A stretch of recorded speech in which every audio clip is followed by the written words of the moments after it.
I've been Muslim for 2 years, and this is how I went from this. I baptize you, my sister, in the name of the Father, and the Son, and the Holy Spirit. Very good baptism.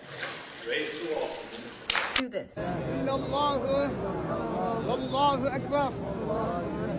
So I'm born in America, and I was raised with Southern Baptist Christian beliefs and values. Around 14, 15 was when I started to think a bit more critically about the belief system, the culture surrounding the church, and how I felt about everything. And personally, I have no trauma, no really horrific experiences from the church or from anybody in the church.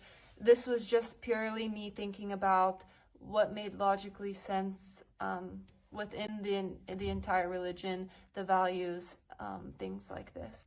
For instance, one thing that I never understood and was never explained was this Trinity concept. Like, what was the Trinity? Who was the Holy Spirit?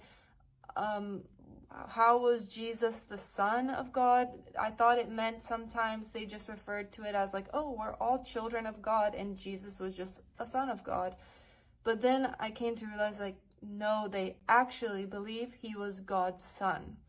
And that was something I wasn't very sure about.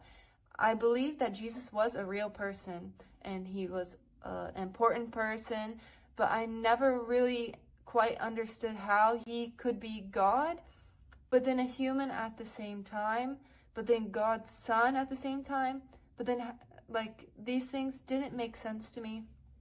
And so I became less and less active in the church as well at the same time.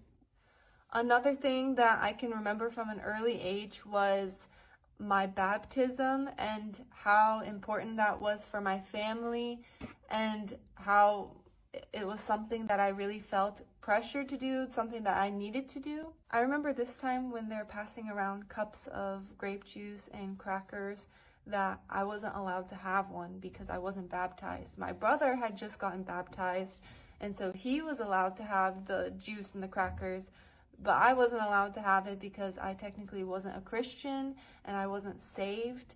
And yeah, so I just had to sit there while everybody else was eating their little crackers and drinking their little cup of juice. And I was wondering why, because I had been at all the events that these people had been. I went to all these Christian functions, summer camps, everything. Like, how could I not be considered a Christian? It was very confusing for me. So back to whenever I'm 14, 15, these types of things didn't really make sense to me, and I kind of stopped saying that I was Christian. I stopped going to church. I never had any ill feelings towards the people, but I kind of fell out of the faith. So from about 15 to 20, I would just consider myself agnostic or atheist, one of these kinds of things. And now thinking back on it, I always think that I believed in God. I just didn't really know what to do with that feeling. So I moved to Belgium when I was 19, and that was the first time I was ever exposed to Islam or I was ever exposed to Muslims, and that was because I was going to an international university. And sometimes we would have little Eid celebrations, and I would go to those, and it was just like a barbecue cookout kind of nice event.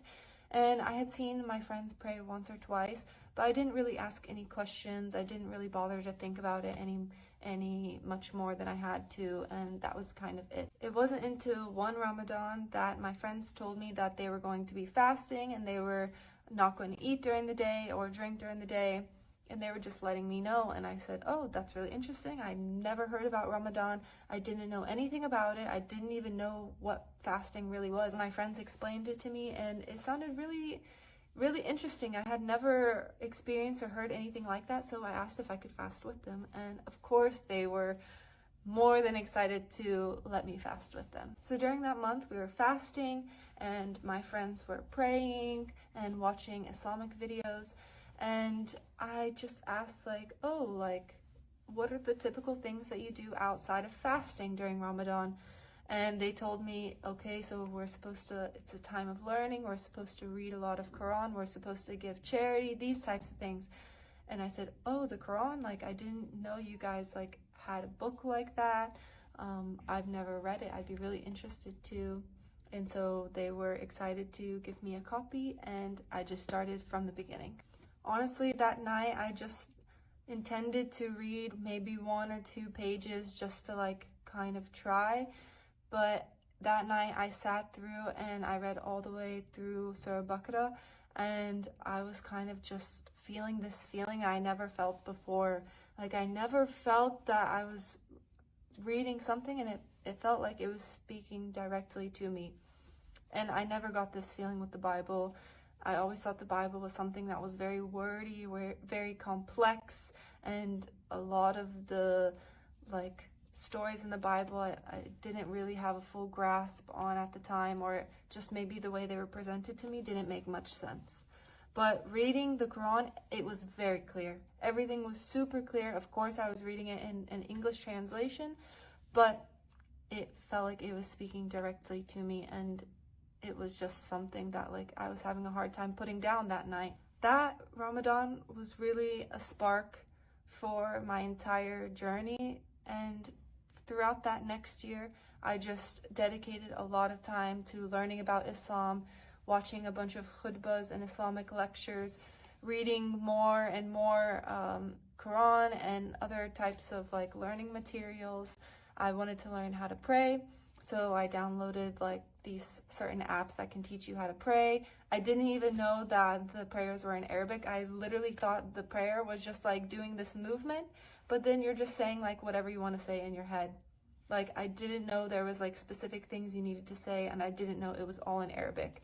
So that was very overwhelming for me, and I was kind of like, oh my gosh, what did I get myself into? This is like, there's a crazy learning curve when it comes to Islam. Like, I felt like I was so out of my comfort zone, but it just felt like the right thing to be doing. It felt like I really just needed to be doing this. So I kept going. And throughout that year, I would continue to just make small adjustments in my lifestyle, in the things that I was doing, and the things that were around me, the way I was dressing, just also like my demeanor, and working on like more internal things. And at the end of the year, I feel like I'm just role-playing as a Muslim. Like, what am I waiting for?